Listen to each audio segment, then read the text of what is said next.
100 years ago, if you asked somebody what the future looks like, they probably said flying cars or space travel or robots. And to be honest, they got 2 out of 3 of those things right. Imagine showing a student who just spent hours at the library ChatGPT.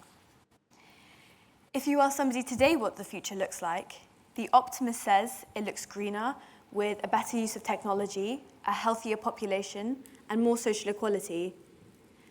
The pessimist says we don't have one at all, and there is truth to that statement. But the realist knows that both of those futures are options, chosen by our actions today.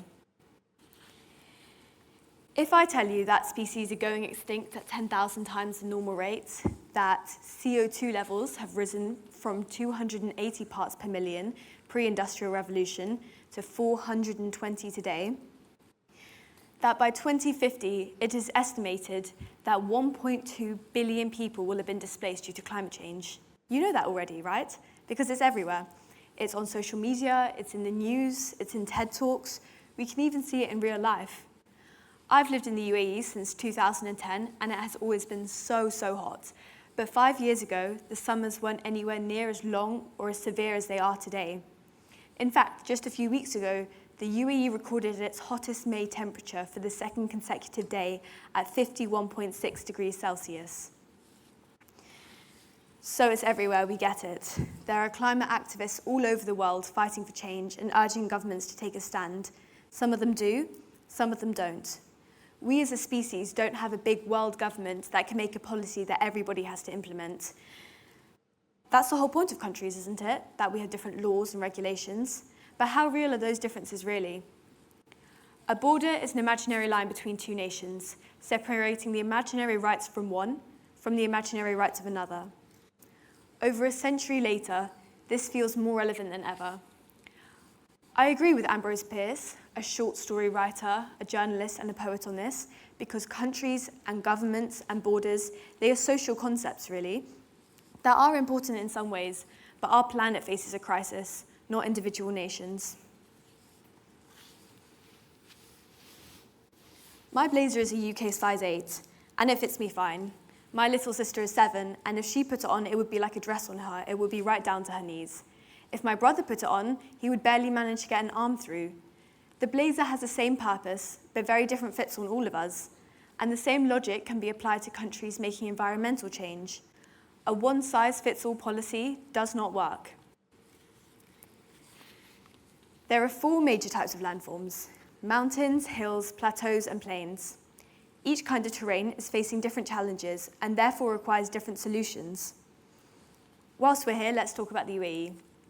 The UAE has several renewable energy investments, including the Masdar company, which was founded in 2006, with the aim to achieve commercial benefits in the field of renewable energy and sustainable technologies, and provide the necessary underpinnings in this sector. Something used in Masdar City and elsewhere in the UAE is solar panels. Please bear with my maths here.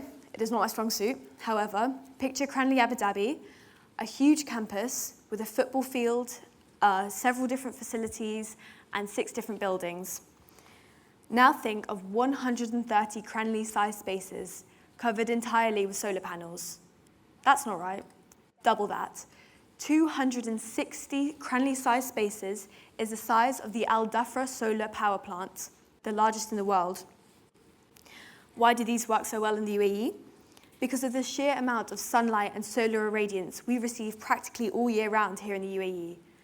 However, were the Norwegian government tried to implement these plans, the sunlight would be insufficient and the project a complete failure. But 99% of the electricity in mainland Norway comes from hydropower, a renewable energy source that is significantly more impactful in Norway than it would be here in the UAE. A big global agreement saying every country has to implement solar panels or hydropower as its main source of energy is so unrealistic, because countries are better put their resources towards tailored solutions rather than a big global policy like that. The bottom line is, a one-size-fits-all policy does not work. With that being said, every country needs a solution, because every country is being impacted by climate change. To mention a few, the rising sea levels that threaten low-lying island nations, the droughts and desertification in sub-Saharan Africa, the increasingly frequent floods, cyclones, and heat waves in South Asian countries, they are all consequences of a warming world. The problems our world faces cannot be ignored any longer, and we must not ignore them. Of course, every country has been impacted differently, but we are living on one planet that is demanding our attention. In working together, countries can share and co-develop clean technology and also aid developing nations into nurturing a low-carbon economy. Norway supplies around 50.2% of Britain's total gas supply. Imagine if this kind of trade and collaboration became sustainable. Imagine solar panels made in the UAE powering schools in Britain and Norway. This sharing of resources not only strengthens our fight for the environment, but it also strengthens diplomatic ties and encourages peaceful relations between countries. Whilst these international relations aren't something that is typically thought of when making big treaties or agreements to do with environmental change, they are yet another incentive to make these connections. Yes, there are benefits from working country to country in our fight to redevelop a sustainable world. But treaties and agreements, they create a sort of accountability and a sense of urgency. And there are bridges between global and national change. NDCs, for example. NDCs are nationally determined contributions, and they are arguably the most efficient solution to the question, should environmental change be global or national? They are climate pledges made by countries under the Paris Agreement adopted in 2015. Every 5 years, a country submits their plan that outlines how they're going to reduce greenhouse gas emissions and adapt to climate change further. A solution like this takes into account a country's specific issues and also their economic situation, and so manages to balance national solutions with international liability. Governments should be encouraged to make ambitious targets and strive to meet them. They should be called out also for withdrawing from these agreements.